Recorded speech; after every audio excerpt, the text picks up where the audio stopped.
नमस्कार, मी पंकज दळवी. एका या विशेष मुलाखतीच्या कार्यक्रमात आपलं स्वागत. सध्या मुंबई महानगरपालिका निवडणुकीची चर्चा प्रचंड सुरू आहे. कोण निवडणूक जिंकणार, देशातल्या सगळ्यात श्रीमंत महानगरपालिकेच्या चाव्या कोणाकडे जाणार, या सगळ्या चर्चा चालू आहेत. या संपूर्ण प्रक्रियेत प्रत्येक पक्षाकडनं काही तरुण चेहरे या प्रक्रियेमध्ये आघाडीवर आहेत. आपल्यासोबत शिवसेनेचे नेते, तरुण चेहरा, महाराष्ट्राचे राज्यमंत्री योगेश कदम आपल्यासोबत आहेत. योगेश दादा, स्वागत आहे तुमचं पुढारी न्यूजवरती. धन्यवाद. मुंबई महानगरपालिका निवडणूक, खरं तर तुम्ही राज्यमंत्री आहात, तुम्ही आमदार आहात, एका पक्षाचे नेते. हे सध्या पहिल्या प्रश्नाला आपण बाजूला ठेवूया. एक मतदार योगेश कदम, एक मुंबईकर योगेश कदम म्हणून तुम्हाला काय वाटतं, ह्या निवडणुका कशा लढल्या जात आहेत, पण त्या कशा लढल्या पाहिजे होत्या? नाही बघा, माझा जन्म मुंबईचा, शिक्षण मुंबईचं. मी वाढलो मुंबईमध्ये. लहानपणापासून आम्ही आमच्या घरामध्ये शिवसेना पाहिली आणि मुंबईच्या निवडणुकीचं वातावरण आम्ही नेहमी वंदनीय बाळासाहेबांनी घेतलेल्या सभा, त्यांचं मुंबईसाठीचं असलेलं विजन. आणि मी मुद्दाम याचा उल्लेख करेन, ज्या वेळेला महाराष्ट्रामध्ये पहिल्यांदा शिवसेना भाजपचं युतीचं सरकार आलं आणि त्याच्यामध्ये राज ठाकरे त्यावेळेला शिवसेनेमध्ये हे ऍक्टिव्ह होते, एक युवा नेते म्हणून होते. त्यांनी बऱ्याचशा गोष्टी मुंबईकरत्यांनी त्यावेळेला विजन म्हणून मांडल्या होत्या आणि इनिशिएट देखील केल्या होत्या. आणि त्यावेळेस लहानपणी आम्हाला मुंबईची निवडणूक म्हटल्यानंतर विकास आणि शिवसैनिकांसाठी एक भावनिक तो विषय असायचा. कारण मुंबईमध्ये शिवसेना ही असली पाहिजे, ही भावना मुंबईमधल्या प्रत्येक हिंदू व्यक्तीची असायची. त्याच्यामागे अनेक कारणं होती, त्या कारणामध्ये मी जात नाही, त्याची सगळ्यांना कल्पना आहे. परंतु जेवढी ही भावनिक निवडणूक व्हायची, तेवढीच निवडणुकीच्या नंतर जो विकास वंदनीय बाळासाहेबांनी मुंबईचा केला, ज्या संकल्पना मांडल्या, त्या कदाचित आजपर्यंतच्या मुंबईच्या इतिहासामध्ये त्या अगोदर कोणाला मांडता आल्या नव्हत्या. आणि साहेबांनी ते करून घेतलं. म्हणजे सत्तेच्या सगळा कंट्रोल हा साहेबांकडे स्वतःकडे असायचा. आणि साहेबांनी सुरुवातीच्या काळामध्ये जे केलं, आम्ही लहान असताना मुंबईतल्या मराठी शाळांसाठी असू द्यात किंवा SRच्या स्कीम्स असू द्यात, अनेक अशा गोष्टी आहेत, इन्फ्रास्ट्रक्चरचं असू द्यात. त्यावेळेला मला अजूनही आठवते, 90 सालामध्ये ज्यावेळेला म्हणजे शिवसेनेचं सरकार ज्यावेळेला पहिल्यांदा आलं, त्याला मुंबईमधले 27 की 28 फ्लायओव्हर करायचे असा निर्णय त्यावेळेला बाळासाहेबांनी घेतला होता शेवटी. आणि सरकार गेले, परंतु हे सगळे फ्लायओव्हर झाले. 53 उड्डाणपूल होते. 53 उड्डाणपूल होते आणि त्यावेळेला टीका झाली होती. पण बाळासाहेबांनी सांगितलं की नाही, मुंबईच्या भविष्याकरता एक आवश्यक आहे. म्हणजे साहेबांनी एक विजन ठेवून मुंबईकडे नेहमी पाहिलं. आणि मला वाटतं त्या दृष्टीने मुंबई ही शिवसेनेच्या माध्यमातून आम्ही जेव्हा पाहिली, तेव्हा भावनिक देखील पाहिली आणि विकास देखील पाहिला. तुम्ही विकास पाहिला म्हणताय, पण एक दुसरा शब्द तुम्ही वापरला, भावनिक मुंबई पाहिली. अर्थात घरातून तुम्ही मगाशी म्हणाले राजकारण, मुंबई महानगर, सगळ्या निवडणुकीची प्रक्रिया तुम्ही बघितली. मग तुम्हाला विचारायचं की तुमचे वडील रामदास कदम हे शेवटच्या जेव्हा ते आमदार होते, विधान परिषदेमधून ते 2 टर्म आमदार होते, ते स्थानिक स्वराज्य संस्थांमधून होते, म्हणजे महापालिकेतनं निवडून आलेले नगरसेवक त्यांना निवडून देत होते. मग ती प्रक्रिया कशी होती? तुमचे वडील स्वतः त्या नगरसेवकांकडून निवडून दिलेले आमदार होते, बैठका घेणं, ही सगळी प्रक्रिया तुम्ही बघितली? नाही, मुंबईच्या खरं तर त्यावेळेस वंदनीय बाळासाहेबांनी, म्हणजे ज्यावेळेला वडिलांचा गुहागरला पराभव आमच्याच काही नेत्यामुळे झाला, त्यानंतर वंदनीय बाळासाहेबांनी, म्हणजे ऑक्टोबरला ती निवडणूक झाली विधानसभेची, लगेचच नोव्हेंबरला वडिलांना बाळासाहेबांनी बोलावून घेतलं. त्यावेळेला बाळासाहेब इतकेसे राजकारणामध्ये तसे सक्रिय नव्हते, उद्धवजींकडे सगळी सूत्र गेली होती. परंतु बाळासाहेबांनी वडिलांना बोलावून घेतलं आणि त्यावेळेला विधान परिषद लगेच डिसेंबरला दिली. आणि 12 वर्ष, 6 वर्ष 2 टर्म भाई तिथे विधान परिषदला MLC राहिले. आणि परंतु या 12 वर्षामध्ये एकदाही उद्धवजींनी वडिलांना मुंबईमधल्या कुठल्याही विषयासंदर्भात कधी वडिलांना बैठक घेऊ दिली नाही. म्हणजे वडिलांना मुंबईमध्ये BMC कार्यालयामध्ये जाणं देखील कधी त्यांनी परवानगी दिली नाही आणि मुंबईमध्ये कधी हस्तक्षेप करू दिला नाही. म्हणजे वंदनीय बाळासाहेबांच्या नंतर ज्यावेळेला सगळी सूत्र उद्धवजींकडे गेल्याच्या नंतर सगळाच विषय हा त्यांनी वन हँडेडली हँडल करायचा असं त्यांनी ठरवलं. आणि त्यांच्या जवळपास असले त्यांचे सहकारी, ते काही त्याच्यामध्ये आता 3-4 लोकच होती, जे आजही तीच आहेत, त्यांच्याकडे सगळी सूत्र दिली आणि त्यांनीच सगळं हाताळायचं, त्यांनीच सगळं पाहायचं. मुंबईचा विकास कसा करायचा, मुंबईचे जे काही प्लॅन आहे ते कसे तयार करायचे, मुंबईच्या विकासाच्या मध्ये कुठल्या प्रोजेक्टला प्राधान्य द्यायचं, हे सगळं मग 1-2 व्यक्ती ठरवायला लागले. आणि त्यानंतर मग विषय हळूहळू बदलत गेले. त्यानंतर आजचा दिवस उजाडलेला आहे त्याला पण का जवळपास म्हणजे 25 वर्ष झाली. रामदासबाईंसारखा आक्रमक नेता, राज्याचे विरोधी पक्ष नेता त्यांनी भूषवलेला आहे, असं असताना त्याला महापालिकेत का वावरू देत नव्हते? नाही, खरं तर जर का रामदासबाईंसारखा नेता मुंबईमध्ये ऍक्टिव्ह जर का त्यांनी अधिक चांगल्यारीत्या केला असता, म्हणजे कसली मला भीती आठवतंय, होती? आता त्याचं उत्तर मी देऊ शकत नाही. ते आता माननीय उद्धवजी त्याचं उत्तर देऊ शकतील. जसं तुम्ही म्हणाला की वारसा तुम्ही राजकीय घेऊन जाताय, पण जो अडचणींचा वारसा सुद्धा तुम्हाला सोसावा लागतोय का? त्याच्यानंतर योगेश कदमांना थांबवण्याचा प्रयत्न केला गेला, कारण तरुण नेतृत्व होतं, आमदार होतं, तळागाळाच्या लोकांमध्ये जाऊन काम करत होता तुम्ही. हे राजकारणामध्ये अडचणी येत असतात तेव्हा जाणून बुजून तुम्हाला थांबवण्याचा प्रयत्न केला गेला का? स्पेसिफिक विचार. नाही, बघा, आता जे काही माझ्यावरती आरोप नेहमी होत राहिले, खरं तर आता मी मागे मी ट्विटरवरती मी आता एक्सवरती मी एक पोस्ट केली होती, त्यामध्ये सगळं लिहिलं होतं मी. त्यामध्ये माझं सांगण्याचा एकच हेतू होता की ज्या व्यक्तीला काही लोकांना आमदार व्हायचं म्हणून देखील पाहायचं नव्हतं, तो व्यक्ती आज मंत्री झालेला आहे, राज्यमंत्री आहे. मग ज्याला आमदार होताना देखील पाहायचं नव्हतं, तो राज्यमंत्री होताना त्यांना ते कदाचित सहन होत नसेल, म्हणून माझ्या विरोधामध्ये जे काही आरोप होता, मध्ये बॅक टू बॅक आरोप झाले होते, बारचा विषय असो किंवा मग रामदासबाईंनी केलेली काही विधा, त्याच्यानंतर तुमच्यावरती केलेले आरोप असो, बॅक टू बॅक आरोप केले गेले. मग योगेश कदम का, असं मला विचार. नाही, आता ह्याचं उत्तर मी देऊ शकत नाही, परंतु कदाचित सुडाचं राजकारण म्हणून आणि कुठेतरी कदम कुटुंबांना ठेस पोचली पाहिजे ह्यासाठी योगेशवरती आरोप करत राहा किंवा त्याला काही करून अडचणीमध्ये आणत राहा, असं काही हेतू असू शकतो, परंतु त्याच्याने मला कधी फरक पडला नाही. मुंबईचा विकास करणं, मुंबई घडवण्यात कोकणी माणसाचा मोठा वाटा आहे, आणि मुंबई महानगरपालिका निवडणुकीत हीच कोकणी वोट बँक अत्यंत महत्वाची आहे. आणि त्याच्यासाठी तुम्ही असतील, निलेश राणे असतील, ही तरुण चेहरे जे आहेत ते आक्रमकतेने काम करता दिसतात. तुम्ही मध्ये वरळीतल्या शाखांना भेटी दिल्यात, वरळीमध्ये जाऊन भेटलात लोकांशी, तिकडे कोळीवाड्यात लोकांशी संवाद साधलात. वरळीच का निवडलं योगेश कदमांनी पुढे प्रचार सुरू करायला मुंबईत? नाही, वरळीच मी निवडलं असं नाही. मी माननीय एकनाथ शिंदे साहेबांनी मला जबाबदारी दिल्याच्या नंतर मी आता जवळपास 55 पेक्षा जास्त शाखांमध्ये मी व्हिजिट केलेल्या आहेत. फक्त वरळीच मी व्हिजिट केली असं नाही. सुरुवात तुम्ही तिकडनं केली. आजपर्यंत कोळीवाड्यांची जी कोळीवाड्यामध्ये असलेली घरं अजूनपर्यंत त्यांच्या मालकीच्या त्या जागा नाही आहेत. तो आजपर्यंत नेमकी किती घरं आहेत, त्याच्यामध्ये कोळी बांधव किती आहे, हा सर्वे आजपर्यंत झालेला नाहीये. आपण कोळीवाडा म्हणतो खरा, पण नेमकी किती घरं आहेत, त्यांचं क्षेत्र किती आहे, मूळ रहिवासी मुंबई, मूळ रहिवासी आणि मुंबईच्या जडणघडणीमध्ये ज्यांचा सिंहाचा वाटा आहे, म्हणजे आपल्या लालबाग सारख्या गणपती देखील हा कोळी बांधवांनी बसवलेला आहे. तर मला वाटतं अशा कोळीवाड्यांचे पहिल्यांदा सर्वे पूर्ण करणं आवश्यक होतं. तर येत्या मार्च पर्यंत आम्ही सगळ्या कोळीवाड्यांचे आम्ही सर्वे पूर्ण करतोय. ह्याची गोष्ट माननीय बावनकुळे साहेबांनीच अधिवेशनामध्ये केली, आणि महसूल राज्यमंत्री म्हणून मी स्वतः याच्यामध्ये लक्ष घालतो, कारण मुंबई शेवटी आमच्या जिव्हाळ्याचा विषय आहे. पण सगळ्या कोळीवाड्यांचे सर्वे पूर्ण करून मार्च नंतर आपल्याला चित्र स्पष्ट होईल की किती नेमकी आपल्या कोळी समाजाची घरं आहेत, त्यांचं क्षेत्र किती आहे. मग त्यांना त्यांचे जे अधिकार द्यायचे आहेत त्याच्याची पुढची पावलं ही नक्कीच उचलली जातील, परंतु पहिलं प्राधान्य ह्या सर्वेला आम्ही देतो आणि तो मार्चपर्यंत आपण पूर्ण करतोय. मला वाटतं कोळीवाड्यांच्या बाबतीत हा अतिशय आणि महत्वाचा आणि ऐतिहासिक निर्णय आहे. म्हणतो त्या दृष्टीने आपण पावलं टाकायला उचललेली आहे. आणि वरळीमध्ये अन्यही शेवटी वरळीमध्ये हाय राईस बिल्डिंग देखील आहेत, आणि तिथे स्लम देखील आहे, आणि तिथे चाळे देखील आहेत. म्हणून मला वाटतं एक डायव्हर्सिफाय असलेला हा मतदारसंघ आहे. त्या सगळ्या दृष्टीने आज SRA स्कीम म्हणायचं झालं तर माननीय एकनाथ शिंदे साहेबांनी जे निर्णय या मागच्या अधिवेशनामध्ये घेतले, ज्या रखडलेल्या SRA स्कीम्स आहेत, जुन्या डेव्हलपर्सना तिथून हद्दपार करून तिथे नवीन डेव्हलपर्सना इंट्रोड्यूस करणं, जे काही कायदेशीर पद्धतीने, परंतु 15-20 वर्ष एका डेव्हलपरकडे असलेल्या स्कीम ज्या हलतच नाहीये, ज्या पुढे सरकतच नाहीयेत, जसं रमाबाई आंबेडकरच्या वसाहतीचं देखील उदाहरण जर का पाहिलं, 17 वर्ष रखडली होती स्कीम. माननीय एकनाथ शिंदे साहेबांनी लक्ष घातलं आणि 6 महिन्यामध्ये त्या प्रोजेक्टला चालना दिली, आणि 6 महिन्यामध्ये पुन्हा तो 17 वर्ष रखडलेला प्रकल्प त्यांनी चालू करून दिला.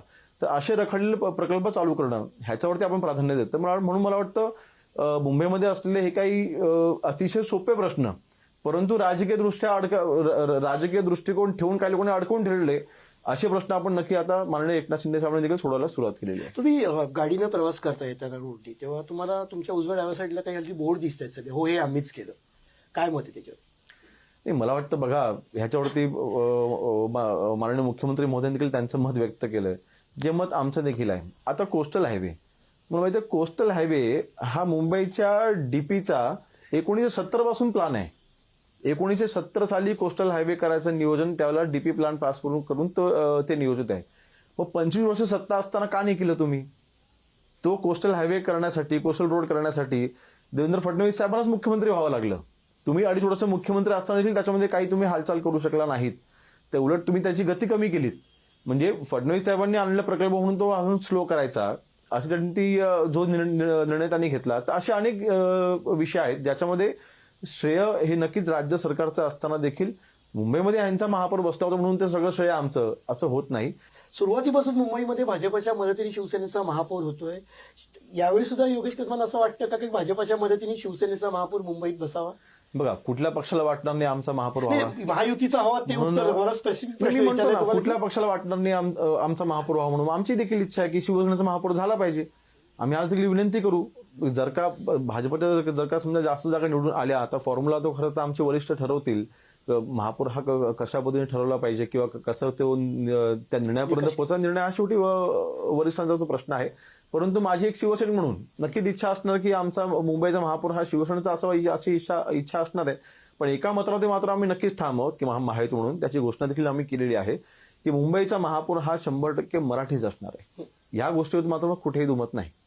मुंबईच्या मराठी माणसाला केंद्रस्थानी ठेवून जो वचननामा तुमचा पाहिजे तो वचननामा येत नाही. कुठेतरी कन्फ्युजन आहे, कुठेतरी कुठले मुद्दे घ्यायचे, त्याच्यावरनं काही थोडंसं महायुतीमध्ये अडचणी आहेत? नाही, अडचणी नाहीत. खरं तर मुंबईचा वचननामा खरं तर फक्त आम्हाला भावनिक वचननामा करायचा नाहीये की आम्हाला मराठी माणसाला फक्त आकर्षित करण्यासाठी आम्हाला वचननामा करायचा नाहीये. मुंबईचा जो डीपी प्लॅन आहे, खरं तर आपल्याला माहिती आहे की मुंबई दर 20 वर्षाने हा डीपी प्लॅन रिवाइज होत असतो. परंतु मुंबईचा डीपी म्हटल्यानंतर मुंबईचा विकासाचा तो बेस आहे. मग त्या दृष्टीने हा डीपी प्लॅन अतिशय महत्वाचा आहे. आपल्याला माहिती आहे की मुंबईचा डीपी प्लॅन जो आहे त्याचा फक्त 60% विकास झालेला आहे, 7%. म्हणजे आपण अजूनपर्यंत 93% विकास मुंबईचा आपण करू शकलो नाही डीपी नुसार. म्हणजे उदाहरणार्थ समजा 100 तिथे गार्डन विकसित करायची असतील, आपण फक्त 7च गार्डन करून झालेलो आहोत. म्हणून मला वाटतं हा वचननामा ठरवत असताना अतिशय बारकाईने आम्ही अभ्यास करतोय आणि पुढच्या 1-2 दिवसामध्ये वचननामा आपल्याला पाहायला मिळेल. एक मुद्दा असा होतो की भाजपा कट्टर हिंदुत्वाची लाईन घेऊन पुढे चाललेली आहे. पण योगेश कदम ज्या मतदारसंघाचं प्रतिनिधित्व करतात त्या मतदारसंघात मुस्लिम मतदार सुद्धा तुमचे मोठ्या प्रमाणामध्ये आहेत. तीच लोक मुंबईमध्ये पण आहेत. म्हणजे मुस्लिम मतदारांशी तुम्ही संवाद साधणार आहात का? मुंबई महानगरपालिका निवडणुकीच्या अकॉर्डिंगली किती गरजेची वाटतात तुम्हाला ही मुस्लिम मतं? नाही बघा, भाजपा पूर्णपणे हिंदुत्वाचा मुद्दा घेऊन चालली आहे. तुम्ही मग ह्या मुस्लिमांशी संवाद साधणार आहात का? नाही, भाजप पूर्णपणे हिंदुत्वाचा मुद्दा जरी घेऊन जात असली पुढे, तरी सुद्धा परवा देवेंद्र फडणवीस साहेबांनी एक वक्तव्य त्यांनी काय आठवणीची त्यांनी उजाळा दिला की माहीमच्या दर्ग्यामध्ये तिरंगा फडकवण्यासाठी देवेंद्र फडणवीस साहेबांना निमंत्रण दिलं गेलं होतं. त्यांनी तिथे दर्गावर त्यांनी तिथे चादर देखील चढवली. नरेंद्र मोदी साहेब स्वतः देखील त्यांनी मला वाटतं अजमेर दर्गाला त्यांनी दरवर्षी ते चादर पाठवतात. बघा, शेवटी हिंदुत्ववाद म्हणजे मुस्लिमांना विरोध म्हणजे हिंदुत्ववाद नाहीये. जे देशविरोधी मुस्लिम आहेत, जे भारतामध्ये राहून हिंदुस्थानामध्ये राहून पाकिस्तानचा झेंडा हातामध्ये घेतात, त्यांना आमचा विरोध आहे. आणि तर अतिशय म्हणजे आमच्या आता जर का आपण कोकणामधला मुस्लिम जर का आपण पाहिला, तो मराठी बोलतो. आमच्याकडे कोकणात तर काही मुस्लिम बांधवाच्या घरामध्ये देवीची पालखी पण जाते. म्हणजे इतकं आमचं जुळलेलं आहे. नाही का, सत्य आहे ना, त्याच्यामध्ये काही अडचण नाही. जिथे भाजपचे आमदार त्या मतदारसंघात देखील हे घडतं की. परंतु हे मी पुन्हा एकदा सांगतोय, भाजपने कधीही जे हिंदुस्थानाला मानतात, जे हिंदुस्थानामध्ये राहून आपल्या संविधानाला मानतात, त्यांचा नेहमीच त्यांनी सन्मानच केलेला आहे. जे विरोध करतात, जे हिंदुत्वाला विरोध करतात, जे भारताला विरोध करतात, जे आपल्या संविधानाला विरोध करतात, जे भारतामध्ये राहून पाकिस्तानाचा झेंडा हातामध्ये घेतात, अशाच्यांना आम्ही नेहमी विरोध करत राहू. आणि वंदने बाळासाहेबांची देखील भूमिका तीच होती. जरी हिंदुत्ववादी पक्ष आमचा असला तरी सुद्धा शाबीर शेख साहेबांसारख्या व्यक्तीला वंदने बाळासाहेबांनी मंत्री केलं. म्हणून मला वाटतं, आणि माननीय एकनाथ शिंदे साहेब मंत्री असताना अब्दुल सत्तार सारखी व्यक्ती आज आमच्या सरकारमध्ये ते राज्यमंत्री होते. मग मला वाटतं हिंदुत्ववाद हा नक्कीच हा आमचा म्हणजे जे देशावरती प्रेम करणारे मुस्लिम आहेत त्यांच्या विरोधात नाही. तुमची कन्सेप्ट काय हिंदुत्ववादाची? नाही, हीच आहे ना. वंदने बाळासाहेबांनी बघा, आम्ही बाळासाहेबांना अतिशय लहानपणापासून पाहिलं आणि त्यांचे विचार अतिशय स्पष्ट होते. आणि त्यांनी नेहमी हीच भूमिका मांडली की जो आमच्या देशाच्या विरोधामध्ये आहे तो मुस्लिम, त्या मुस्लिमांच्या विरोधामध्ये आम्ही असू. जो आमच्या देशासोबत आहे त्यांच्यासोबत आम्ही असू. म्हणून मला वाटतं आमची भूमिका अतिशय स्पष्ट आहे. आपल्या देशामध्ये मध्ये राहणारे जे प्रामाणिक मुस्लिम बांधव आहेत त्यांच्यासोबत आम्ही कायम असू. आदित्य ठाकरे आक्रमकतेने निवडणुकीत सामोरे जात आहेत, पक्षाचं नेतृत्व करतायत, आरोप तुमच्यावरती करतायत, अनेक मुद्दे जे आहेत ते त्यांनी केलं असं त्यांचं म्हणणं आहे. आदित्य ठाकरेंविषयी काय बोला, कारण सगळ्या प्रक्रियेत यापूर्वी तुम्ही त्यांच्यासोबत त्यांना बघितलेलं आहे. बघा, आता खरं तर मुंबईमध्ये ठीक आहे, त्यांच्या काही संकल्पना त्यांनी पुढे आणण्याचा प्रयत्न केला की मुंबईचा विकास हा असा असा झाला पाहिजे, परंतु दुसऱ्यांचे विचार ना तुम्ही कधीतरी प्राधान्य दिलं पाहिजे. म्हणजे मी सांगतो तेच खरं, दरवेळेला हे असं वागून चालत नाही. आणि आदित्य ठाकरेंचं तसं असतं, मी सांगतो ते खरं. आणि सोबतच्या आपल्या सहकार्याने पुढे घेऊन जाणं. एक अडचण त्यांची अशी झालेली आहे, आमच्यापेक्षा दुसरा कोण मोठा होता कामा नये आणि मुंबईचा संपूर्ण कंट्रोल हा फक्त आमच्याकडेच असला पाहिजे, ही जी मानसिकता आहे, ह्या मानसिकतेमधून मुंबईला बाहेर काढायचंय. आज मुंबई ही मराठी माणसांची असली पाहिजे, मुंबई ही महाराष्ट्रापासून तुटणार, मग ती गुजरातमध्ये जाणार, मग गुजरात त्यांच्या हातामध्ये मुंबईत जाणार, हे सगळं भावनिक आहे. म्हणजे मराठी माणसाला आता कळलेलं आहे की फक्त आणि फक्त मुंबईची खुर्ची मिळवण्यासाठी हे सगळं चाललंय. 25 वर्ष मुंबईची खुर्ची हातात असताना, 2.5 वर्ष स्वतः मुख्यमंत्री असताना देखील काही मुंबईकरता हिताचे निर्णय जे घेऊ शकले नाहीत ते मुंबईचं भलं करू शकणार नाहीत. पण योगेशजी, त्यावेळी तुम्ही सुद्धा त्यांच्यासोबत सत्तेत होतात, शिवसेना अखंड होती तेव्हा, मग तुम्ही त्यांच्यावरती आरोप करताना मग तुम्ही त्याच्यामधनं स्वतःला वेगळं कसं करू शकता? नाही बघा, शेवटी पण तुम्ही सुद्धा त्यांच्यासोबत होतात, 25 वर्ष सत्ता शिवसेना एकत्र होती, तुमच्यातले अनेक नेते महत्वाच्या पदांवरती होते, मग ते वेगळं कसं करू शकता? पण अधिकार तर काहीच नव्हते ना. म्हणजे शेवटी पक्ष नेतृत्व म्हणून अधिकार नव्हते म्हणजे काय असायचं? स्टँडिंग नेमकं काय व्हायचं कमिटी, मातोश्रीवर? समजा स्टँडिंग कमिटीची मिटिंग असेल, स्टँडिंग कमिटीमध्ये कुठले निर्णय घेतले पाहिजेत, कुठला ठराव करायचा, हे मातोश्रीवरनं आदेश यायचे. त्याशिवाय स्टँडिंग कमिटीमध्ये कुठला निर्णय होऊ शकत नसायचा. पार्टी मिटिंग व्हायची अगोदर, वरनं आदेश यायचे. मला अजूनही आठवते, वडील ज्यावेळेला विरोधी पक्ष नेते होते त्यावेळेला विरोधी पक्ष नेते म्हणून आपली भूमिका काय असली पाहिजे हे मातोश्रीवर नेहमी त्यावेळेला दबाव टाकायचा प्रयत्न व्हायचा. अनेक वेळा रामदासबाईंची अडचण व्हायची, त्यांची भूमिका ठाम असायची आणि मातोश्रीवर 100% व्हायचं ना. काय व्हायचं? 100% व्हायचं. ज्यावेळेला मला अजूनही मला फोन कॉल आठवतोय की ज्यावेळेला प्लास्टिक बंदीचा निर्णय वडिलांनी घेतला त्यावेळेला हा प्लास्टिक बंदीचा निर्णय तुम्ही अंशतः रिटर्न मागे घ्या, अशा पद्धतीचा फोन कॉल मातोश्रीवरनं काही मंडळींचा आला होता. त्यावेळेला वडिलांनी त्याला स्पष्ट नकार दिला की निर्णय आपण एकदा घेतलेला आहे, जी आर निघालेला आहे, आता याच्यामध्ये मी बदल करणार नाही. तर स्पष्ट सांगून टाकलेलं होतं. तर तो कशाकरता अंशतः बदल करायचा होता, कोणाचं काही ऑफर आलं होतं मला माहिती नाही, परंतु हे माझ्यासमोर आलेला हा फोन कॉल होता. अशा पद्धतीचा हस्तक्षेप. त्यामुळे निर्णय घेण्याची जर का तुम्ही अधिकार देणार नसाल तर मग त्या खुर्चीला काही अर्थच नाही ना. म्हणजे मी टेंडरचा दाखला दिला जातो की टेंडर्स भरली, टेंडर्स विरोधक सुद्धा म्हणजे शिवसेने उद्धव ठाकरेंचे विरोधक आरोप करतात. टेंडर हा काय विषय? मातोश्री मिठी नदीचा असेल, रस्त्यांचं असेल, ते काय झालं एक बघा तुम्ही, आज माननीय एकनाथ शिंदे साहेबांनी मुंबईचे रस्ते हे कॉन्क्रीट व्हावेत अशी त्यांनी संकल्पना समोर आणली आणि मुंबईतले सगळे रस्ते, मला वाटतं जवळपास 70% रस्ते आज काम पूर्ण झालेलं आहे. आज रस्ते कॉन्क्रीट होत आहेत. कॉन्क्रीट होतात म्हणजे काय, पुढची 15 वर्ष त्या रस्त्यावरती खड्डे भरण्याकरता निधी खर्च होणार नाही, कमीत कमी 15-20 वर्ष तरी. कारण एकदा तो रस्ता कॉन्क्रीट झाला की पुन्हा त्याच्यावर तुम्हाला माहिती आहे की त्याच्यावरती खड्डे लगेच पडत नाहीत. मुंबईमध्ये काही गल्ल्या, काही रस्ते असे होते वर्षाला 2-2 वेळा ते खोदले जायचे आणि वर्षाला 3-3, 4-4 वेळा त्याच रस्त्यावरची टेंडर्स निघायची. कोण जबाबदार होतं? ठामपणे स्पष्ट उत्तर योगेशी तुमच्याकडनं अपेक्षित आहे. नाही, त्याला बघा शेवटी आता त्या यंत्रणेमध्ये मी थेट नव्हतो, परंतु जी काही माहिती आमच्याकडे आहे, असे काही कॉन्ट्रॅक्टरची मग त्याच्यामध्ये जाळं होतं की सगळे हे मातोश्रीवरती रिपोर्ट करायचे की जे सगळं. जाळ्याचा सर्व्हर कुठे होता? आता तो सर्व्हर हा शेवटी ज्यांच्या हातामध्ये होता त्यांनी सगळी यंत्रणा हाताळली आणि आता ज्याच्या हातामध्ये महानगरपालिका होती त्याकडे सर्व्हरचा हँडलर तेच असणार ना. म्हणजे मला वाटतं जे इंजिनियर जे होते ते सगळं तिकडे सगळं होतं. मग अशा वेळेला हे कॉन्ट्रॅक्टर त्यांचं असलेलं जाळं आणि मग त्या जाळ्याच्या माध्यमातून मुंबईमधले हे काही ठराविक रस्ते सारखे तेच करत राहायचे, पेरोल ब्लॉक लावायचे, पुन्हा तेच काढायचे, पुन्हा तेच लावायचे आणि बिलं काढून घ्यायचे, असे प्रकार प्रचंड व्हायचे. आणि मला वाटतं हा भ्रष्टाचार कुठे ना कुठे रोखला गेला पाहिजे. त्यासाठी आमची अग्रेसर भूमिका इथे होती की हा रस्ते हे कॉन्क्रिटीकरण झाले पाहिजेत, जेणेकरून पुन्हा त्याच्यावरती खड्डा पडणार नाही आणि तिथे ही जी पद्धती होती ही तिथे बंद होईल. आदित्य ठाकरे आणि अमित ठाकरे एकत्र पत्रकार परिषद घेत आहेत, एकत्र उमेदवारांशी संवाद साधतायत, त्यांची शाळा घेत आहेत. ते कसं बघता तुम्ही याच्याकडे? ते दोन भाऊ दुसरं जनरेशन एकत्र येते, संवाद साधतायत, मला वाटतं प्रेझेंटेशन देत आहेत. तिथे असलेले जे उमेदवारांच्या डोळ्यामध्ये असलेली झोप त्यांच्या प्रेझेंटेशनच्या वेळेला हेच त्याला उत्तर आहे. म्हणजे त्यांचे असलेले उमेदवार हे त्या प्रेझेंटेशनच्या वेळेला अक्षरशः झोपत होते आणि आता काही लोक त्या इंटरव्ह्यूच्या वेळेला ब्लँक पण झाले, म्हणजे त्यांना काय बोलावं हे सुचत देखील नव्हतं. तर मला वाटतं आता राहुल गांधीजींकडनं त्यांनी जर का ती शिकवण घेतली असेल प्रेझेंटेशन, कारण ही पद्धत शिवसेनेमध्ये आजपर्यंत नव्हती. पण ठीक आहे, एक आधुनिकीकरण आणलं पाहिजे. आपण थोडं पुढे काही चांगल्या गोष्टी असेल तर आपण ते केलं पाहिजे, नाही असं देखील नाही. पण काही ठाम सांगता येत असेल तर सांगावं, काही ठाम सांगता येत असेल तर आपण ते मांडावं ना.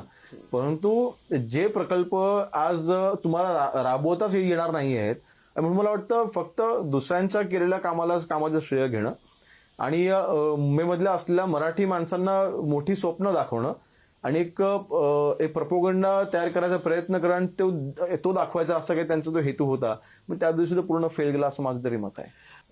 तुम्ही माझी म्हणाल की भावनिक राजकारण म्हणजे मुंबई वेगळी करणं किंवा मराठी माणूस हे भावनिक राजकारण मुंबईच्या महापालिकेमध्ये खूप महत्वाचं असतं.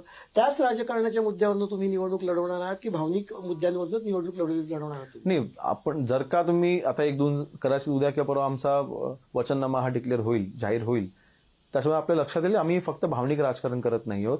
मुंबईच्या विकासाकरिता आम्हाला ही निवडणूक महत्वाची आहे.